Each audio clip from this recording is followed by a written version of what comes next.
Well, hey there, this is Mike Zito, and welcome to the third episode of our 2020 Galaxywide Songwriters Workshop that is sponsored and funded by the Bart Howard Foundation. Bart Howard is a fantastic, amazing songwriter and pianist and musician. And of course, he wrote Fly Me to the Moon, which is pretty spectacular. I promised before the end of our 8 weeks. Going to work up kind of a bluesy version of Fly Me to the Moon. I'm really excited about it. And I'm hoping that some of the other artists will join me. I'm in my recording studio here, so things are really funky, and I kind of like it lo-fi. There's some cymbals back there and an odd conga. You never know when you need one.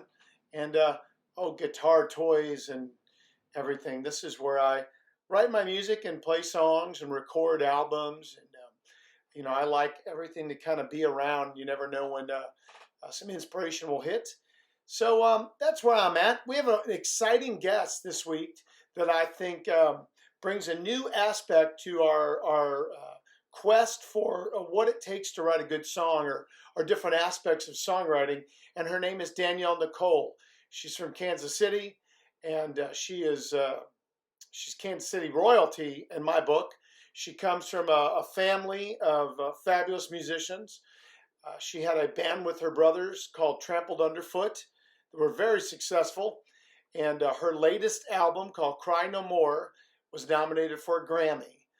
She is a excellent, amazing, one of my favorite singers. She's a great songwriter, and she's a musician that plays primarily the bass guitar. So as we talk about her writing and her songwriting, she does play guitar, but sometimes she writes with the bass guitar. And it kind of brings up an interesting aspect. We're going through all of these different, what does it take to write a song? Well, you need to, obviously, lyrics. And what are the lyrics going to be about? Well, we've kind of found the same theme from these songwriters. Generally, writing about what you know, maybe about where you live, about an experience that you've had, seems to be a good place to start from. And then maybe using like a simple music form at first, a 12-bar blues or a 3-chord kind of a country song, something that has a simple musical element to it that you can put these words to and try to find, of course, a melody. A song like Fly Me to the Moon has all of these things. Fly me to the moon. I mean, everyone knows that melody. It's a spectacular melody. But what about rhythm? What about phrasing? What about the rhythm of the song? You could just write the words to the song, the lyrics, and many different singers or musicians may take that and give you 10 different versions rhythmically and musically. And one thing that Danielle brings up that's very interesting is sometimes she gets kind of a rhythm pattern with her bass, kind of a funky rhythm or a groove that she likes. And then she starts to sing over it, and the phrasing creates a melody, lyrics. So I'm going to let her tell you more about it. I think you're going to really enjoy it. And here she is, ladies and gentlemen, Danielle Nicole. Okay, well, welcome to the Galaxywide 2020 Songwriters Workshop. And I'm very thrilled to have my dear friend. She is a very newly Grammy-nominated singer, songwriter, performer, Miss Danielle Nicole. Hi. Hello. Hair looks good. Got the baby back. Oh. And I think the case from the band Kiss, right? It is. It is. Yeah. That's okay. It's great. Well, Brandon's dad is he's a sign maker, and he actually bent that neon and made it and stuff for years ago. Yeah. And man, you got all kinds of vinyl and CDs going. What kind of styles of music does that go through? Well, there's the Beatles, Erykah Badu, Billie Holiday, Freddie King, running the gamut. Yeah. And Beyonce, like literally everything. Awesome. That's great. So, this is a really cool workshop that we get to do, and it's kind of all based around songwriters, like really somebody that maybe never wrote a song ever. That's what it's supposed to be for. And they go, well, I would like to learn how to write a song. So I want to introduce you to them. I'm sure a lot of people know who you are, but but you've been playing music mostly all your life, and your father was a musician. You and your brothers had a band called Trampled Under Foot. It was very successful. I know you know all these things. I'm just saying them for you. But you've had a great successful solo career for many years, and I think in Trampled Underfoot, you were kind of the main songwriter as well. Does that seem right or not? Well, it was really Nick. Nick kind of wrote the songs, his originals that he did, and I just wrote all the originals that I did, other than May I Be. So I did do half the writing, but we really kind of kept it separate. We didn't collaborate much. So I definitely you wrote your songs, yeah. Yeah. And did you? I know your story well because we did the blues podcast together. Did you start writing songs at an early age? I did. I was in my teens, and I was writing really terrible songs about love that I had absolutely no idea about, and it was, I remember singing the first song that I had written, and it was called I Had a Dream. And I remember singing it to my father before he passed. So I would have been about 14 when I wrote that one. And yeah. That's awesome. So did you, obviously you were playing instruments, but where did you get besides the idea of like love, and maybe, you were starting to have a love experience, what about the form? Like, how did you write it? Did you write verses and choruses? And like, how did you know to put it into some kind of a structure even?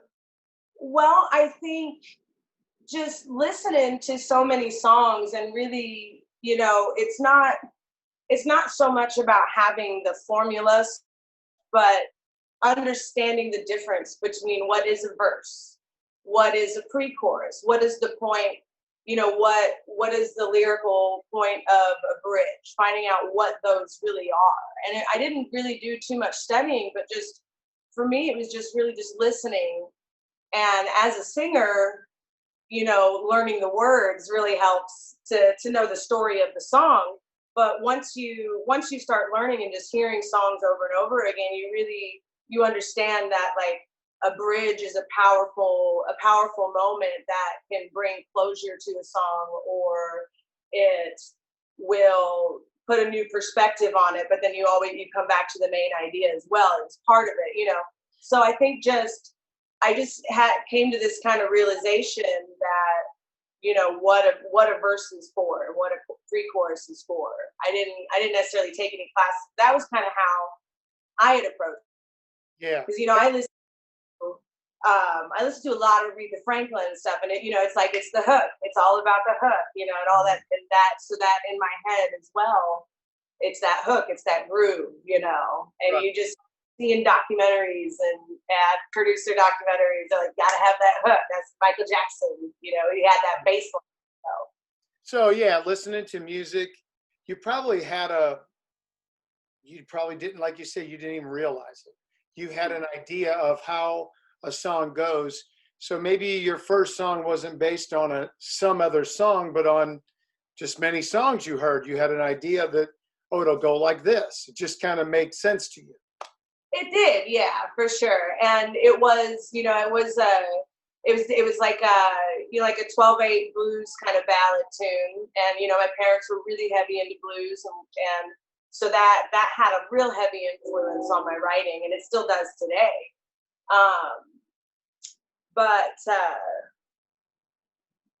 Yeah, I totally just botched it. I loved it. It was so great. I'm trying not to interrupt you, but this is our third episode, and I heard the train, and I just was like, okay. I tried it. When they asked me to do this, and it was involving Bart Howard, who wrote "Fly Me to the Moon," and was a cabaret artist and jazz pianist, and wrote I thought, well, gosh, I don't know that I'm that kind of musician or songwriter. So the foundation, they said, no, it's going to be interesting because you're kind of a blues artist, Americana roots. So you're going to bring in this other kind of idea. And that was one thing that we talked about in every episode, was using kind of a blues formation at first, kind of as the first idea of, I remember that's how I wrote a song. Like, it wasn't nearly as complicated as Fly Me to the Moon. It was like kind of a 3 or 4 chord progression that got to some kind of a hook quickly. And it was based on a lot of the music I was listening to. I think even, I'm sure when I was a kid, I probably just straight up copied somebody's song and just put my own words to it, you know? Oh yeah, for sure. Change the key or something. So my other question for you is, you mentioned singing, and I think you bring up a good point. You know, like, I wonder if people that are watching this, if they think, oh gosh, do I have to play an instrument really well? Well, we've discussed that. No, there's a lot of great songwriters that don't even really play an instrument. Yeah. But singing too, you know, because there are the lyrics, like you said, but there's melody and there's rhythm. And you being a world-class vocalist, I think probably just innately know, like, the lyrics have to kind of lead up to something vocally. So is that how you know when you've written a song that like you're feeling good about, because like you can get behind it vocally? I guess that's absolutely. I mean, that's always been a main drawing point of any tune that I would cover, would be, you know, are the vocals, are they powerful? Do they tell a story? Even when the words don't tell a story, you know, I still like to speak with, you know, with my voice. And so I'm very, very drawn to the lyrics, for sure. And, you know, I can get behind a song that I understand, not necessarily even written about a personal experience, but, you know, the vocals for me are definitely the most fun, because you can do anything with it. You can go all over all the scales with it, as long as you just stay melodic and relative. Right. So then you play with the words, and you can draw the word, you know, you can enunciate in certain ways that have different intentions on the word itself. Right. And you know, I think one of the most important things about vocals is how you deliver the line, and whether you believe the line. And, you know, it's, you know, a lot of musicians, a lot of people who've been listening to music, they spot bullshit in a minute, you know, just, you know, so I think that you really, as a songwriter, you want to make sure that you have your idea and it is what you mean to say. Yeah. Because, you know, words count. If it hits as a fluke, you're going to be singing it for the next 50 years, you know? So it's like, you want to write a song, or you want to, even if you reimagine an old song and bring it to a new light, make sure it's one that you can really get behind and really have fun doing, and really, really get behind vocally, so it doesn't get old as well. So, I mean, that's important. I think whether you're writing songs for yourself, like you do, like I do, even if a song is simple, if it has like some real meaning, the vocalist, whoever's going to sing this, can much more get behind the lyrics. Yeah. You know, I think a song that's a perfect example is the one Sam Smith made famous, "I'm Not the Only One." Mm-hmm. I know, and the lyrics are so simple, the melody is so simple, and it's a song that's been released several times prior. Like, professionally, they went for AAA and it just didn't work out. But what Sam brought to it, what Sam Smith brought to that song, was the meaning. Like, the you know, the lyrics didn't change, the format didn't change. Right. But it was him, you really believed it, and it was just, there was no denying the power of those lyrics. Yeah. No matter how simple they were. And he didn't write that song. No. No. So when you write a song, that leads to a good question. Do you write a song always with your voice in mind? Being a vocalist, it's probably inherent, right? I do, or I did. I've been writing a lot more kind of out of my comfort zone, and there's songs that I don't know that I would be right to sing, you know, and that's like a really hard point, because I'm like, this is my song. I can sing anything. This is my, so you get your pride messing with you a little, but for me anyway. But no, I am getting to that point where, I've got these songs and I'm just like, why? I don't know what to do with them. And so it's really cool. It's a frightening transition, but it's also, it's a really cool feeling to be able to think, why anybody can sing. It's not just Right. selfish little writing all my songs for me. You are primarily a vocalist, but you are a songwriter. So, Yeah. I mean, you can have songs. I've had plenty of songs where I wrote them and I thought, that's not really for me. That doesn't work. And of course, no one else has recorded them either. But, I think that's an interesting thing because I wonder if someone's trying to write a song for the first time, my mother wrote poetry, but she couldn't sing or carry a tune in a bucket, Mm-hmm. She could always write words. So I just always think about people thinking, do they have to play an instrument well? Do they have to sing? I think just if you can hear a voice in your head singing this, even you could still write like the lyrics or a melody. It's hard for me to think of writing the song and never writing a song before. Yeah, it's really you're just putting music to poetry in the end.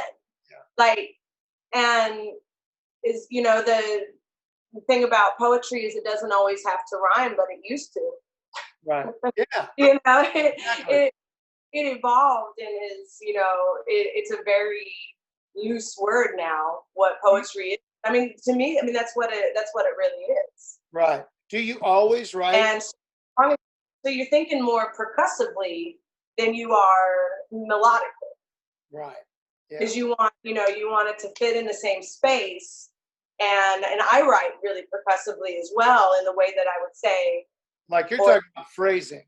Yeah, with phrasing and rhyming and lyrics as well. But when as a poet, I think that the only difference between poetry and songs is just the melody itself, because the percussion is still there in poetry. There's still a pentameter, Right. So when you write, do you always write about something personal or something or do you ever kind of just make up a story? Oh yeah, I made it Mary with from Trampled Under Foot was a story. Yeah, I've done just stories themselves, but for the most part, it's been a pretty personal vision of songwriting, whether it happened to me or a family member or a very close friend. So usually, especially in the early writings, when you're a teenager, all you have to write about is your perspective in your world because you haven't experienced anything, Sure.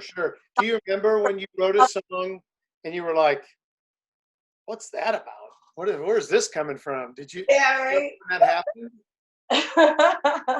It was, I don't remember having like an aha moment. I was just, it just kind of came out. I just started singing a new lyric and I was like, huh, I'm gonna write a song about it. And Yeah. so I wrote a story about, having a dream.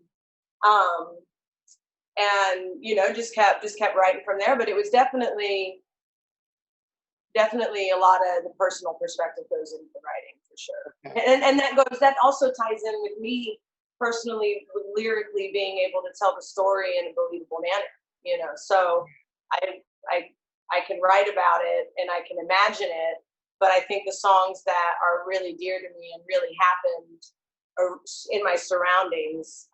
I just feel like I can tell the story better. Yeah. So, okay, couple more questions. So you mentioned you sang something. So when you write a song, do you just start singing something? Do you sometimes pick up a guitar? Like do you play your bass? Or does it kind of come from any of those things? Well, I primarily write on a 6-string, but I do bass lines just because I can hear it better. I've got an acoustic bass, but it's just kind of, it's hard to hear bass acoustically. I live in an apartment, but anyway, I primarily write on a 6-string, but a lot of my tunes, they come from bass lines, you know, like Save Me. I was just like, Yeah. and then, you know, and then just started thinking about lyrics that fit with that. And, you know, what I want to say, yeah, the chicken head Remember go. the guys from Saturday Night Live that were in the car? They would do that like. Oh my God. So, what was the name of that song? No, that was Save Me. That was off the Cry No More. I mean, But people. so a lot of time it's a groove that gets going. But then there, I mean, it hits in all different ways. Like the song Bobby I wrote about my dad, centered around the line in the second verse. You know? And it was, you know, so, and then I just kind of built the story around that. I didn't even mean to. I just kind of happened upon it. You Right. know, the line about all the answers at the bottom of the hill. You know, and so you know, you just took a turn too fast, and you know, left the answers lying down there. And so then, and then the song just kind of built itself around that lyrically. So for me, it hits. It just the inspiration. I'm fortunate that I don't have one single process that I need to do to Yeah. write. You know, inspiration just hits me, and also less technology that you can just pull it out and do a voice note.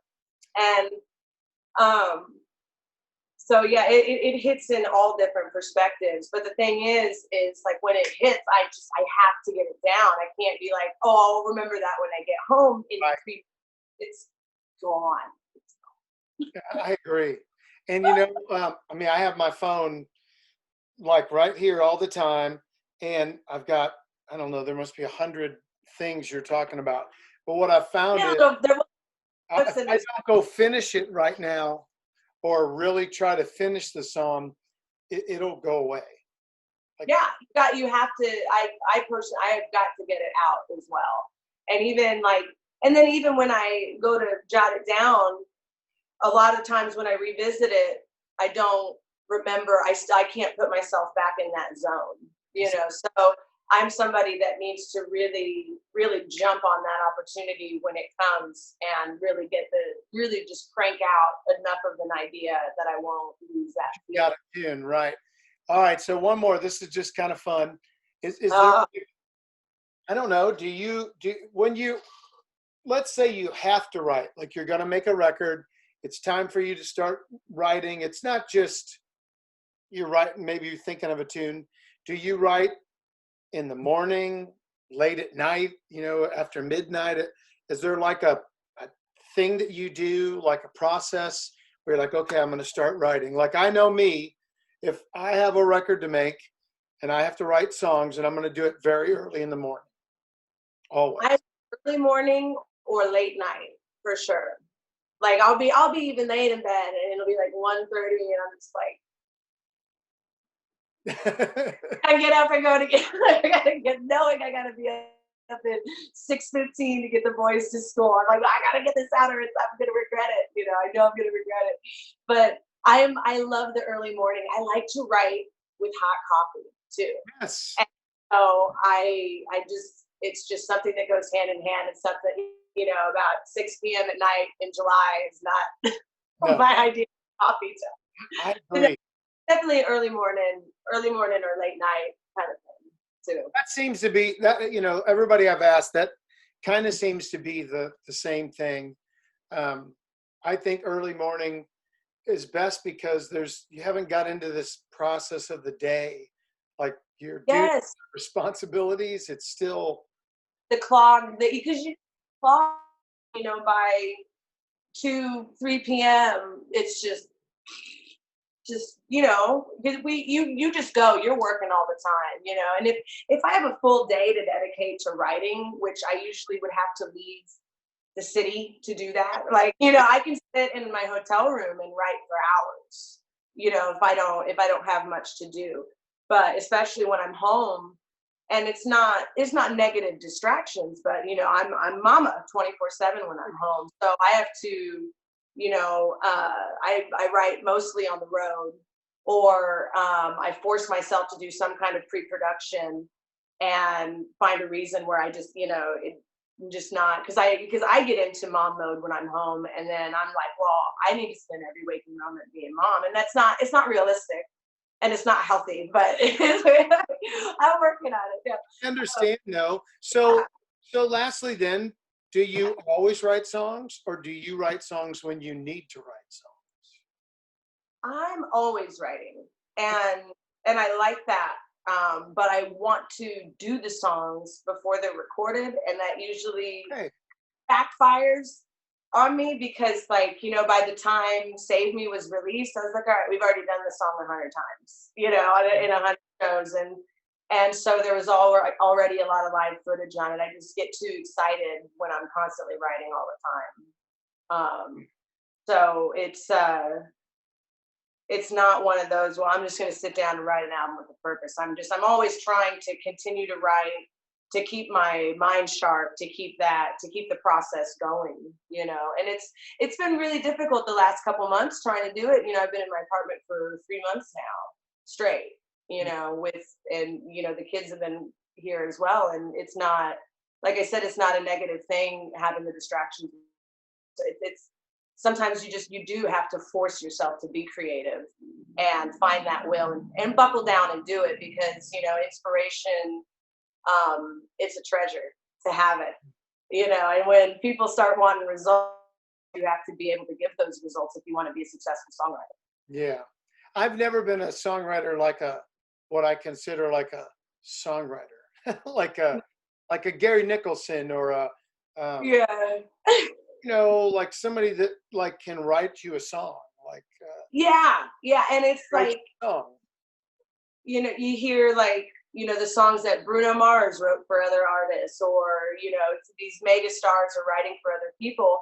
It's really truly a gift, because there are songs where I was like, I wouldn't think they would have written that song, and they totally did. Like, that's really cool to be able to write out of genre as well, Right. and successfully do that. I think that's really cool. Yeah, I always write out of necessity. Yeah. Well, Like, this I'm really, tired of the same old songs. it's really awesome. I appreciate it, because everybody that we've had on so far brings in, I just want to mention, I mean, you mentioned groove. I want everybody to know, I mean, you're a fantastic bass guitar player. You're the bass guitar player in your band and in the band that you had with your brothers.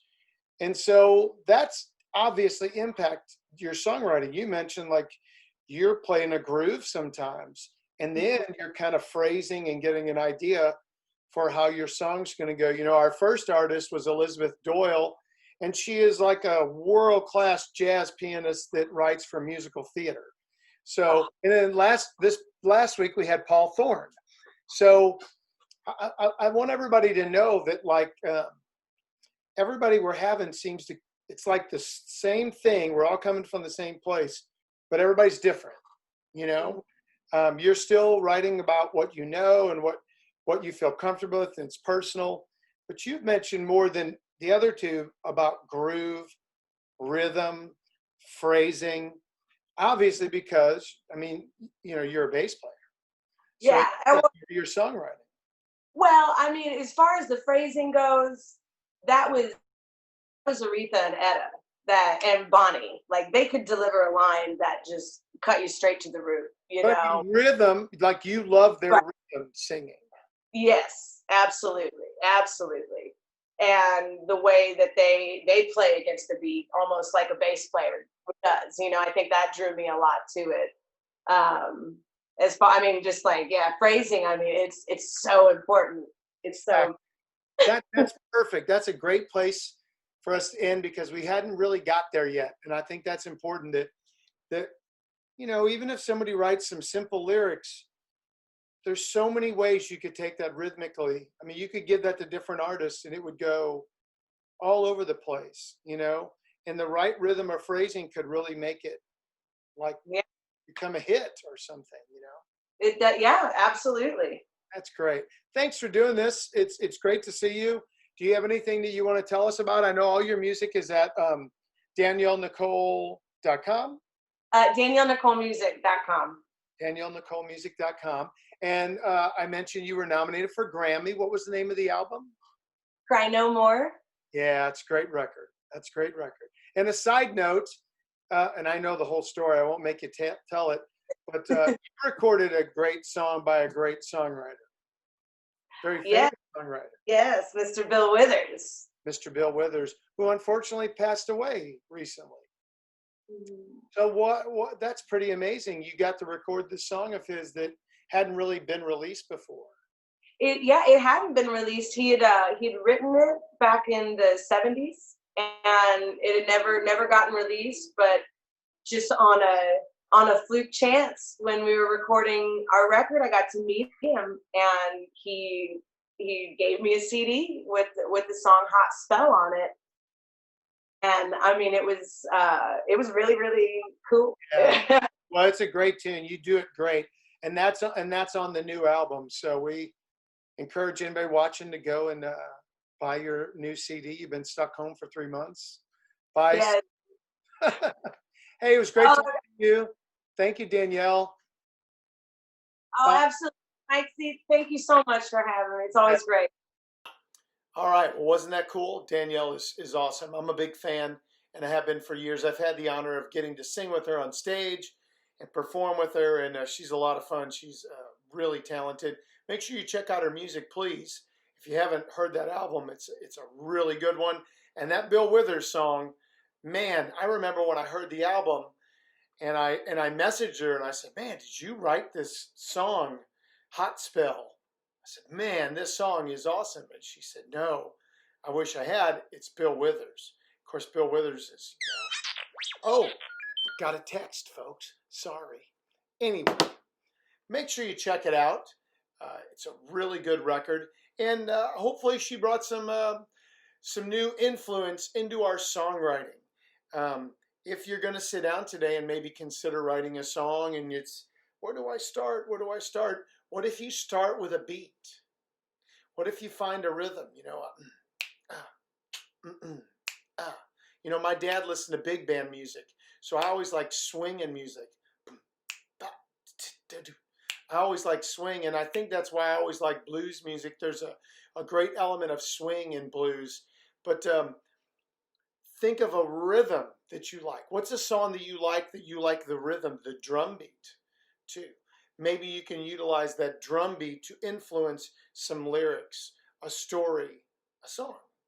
So there you go. Would love to hear anybody get into these comments and share a video, share a song that they're working on, taking some of the things and the aspects from our 3 guests so far, from Elizabeth Doyle and Paul Thorne and Danielle Nicole, and share with us your process. It would be great to see what you're working on.